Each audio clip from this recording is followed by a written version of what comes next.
Hello, now it's time to work with the roof tool.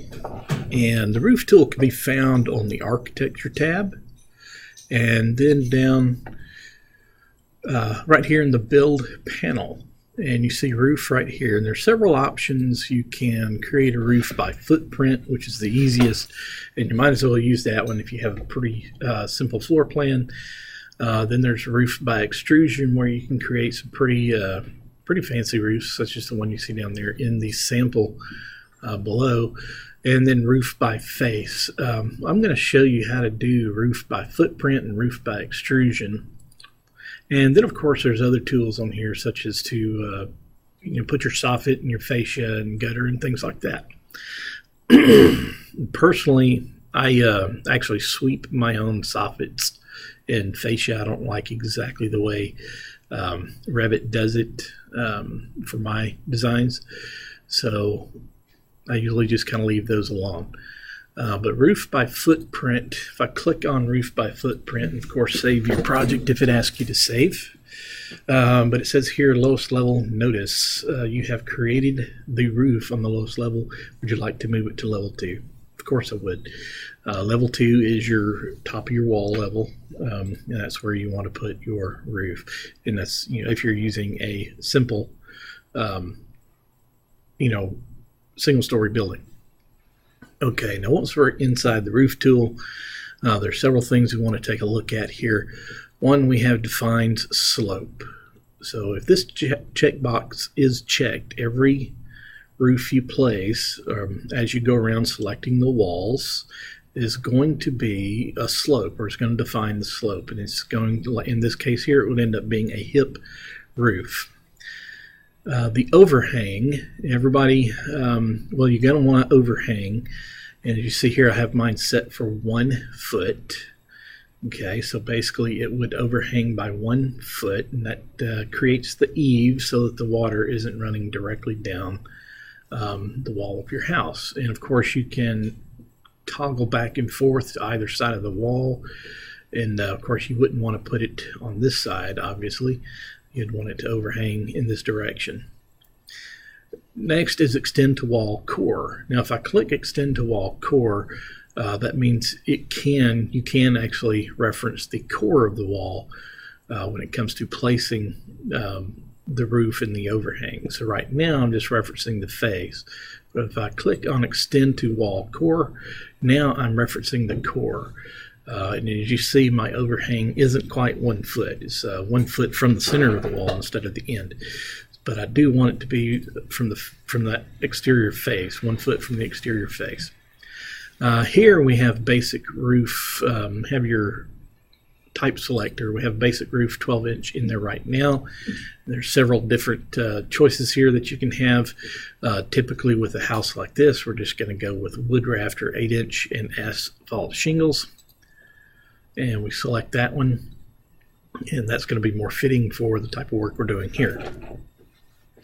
Now all I have to do is go around and click the walls, making sure my overhang is on the outside. Okay, now sometimes depending on your structure, you might get a situation where this line goes all the way through, and of course to clean that up, all you would have to do is use your corner trim extend tool and click on the 2 corners that you want to keep, and then it would remove the line down the middle there. But that's if you run across that problem. Now these little angles that you see on each end or each side, those indicate that is the sloped portion of the roof.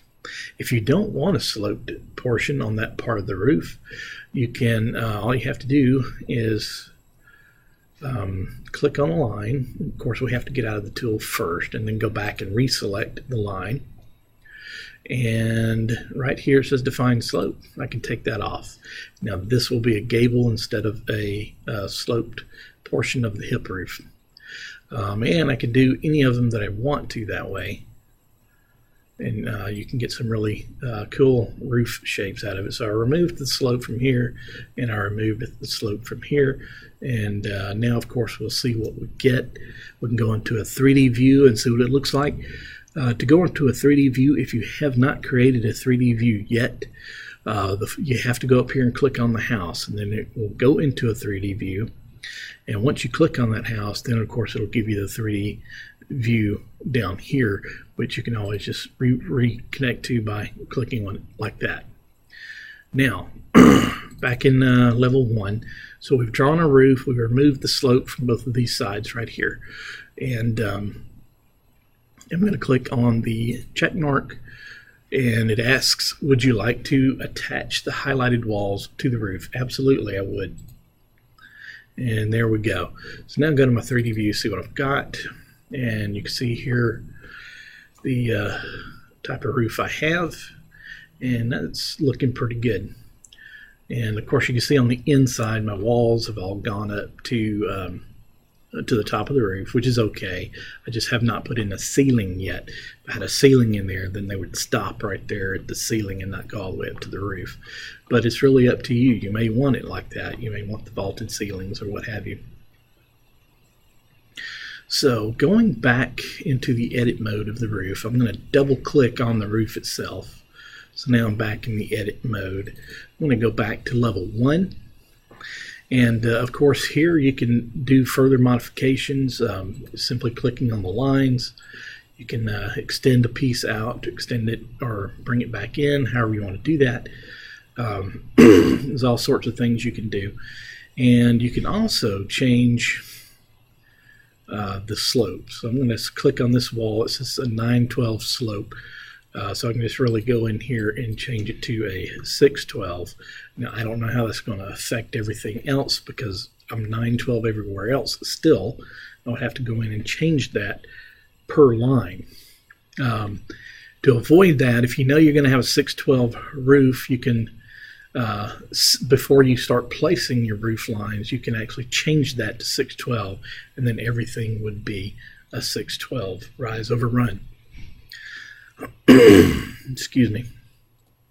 So we'll see what that looks like. Go into our 3D view here, and you can see it looks kind of weird. Okay, I mean it kind of works though. It looks pretty good. All things to add. Of course, I would prefer it to be in the center there, that slope. So it will be our double sloped roof, in other words.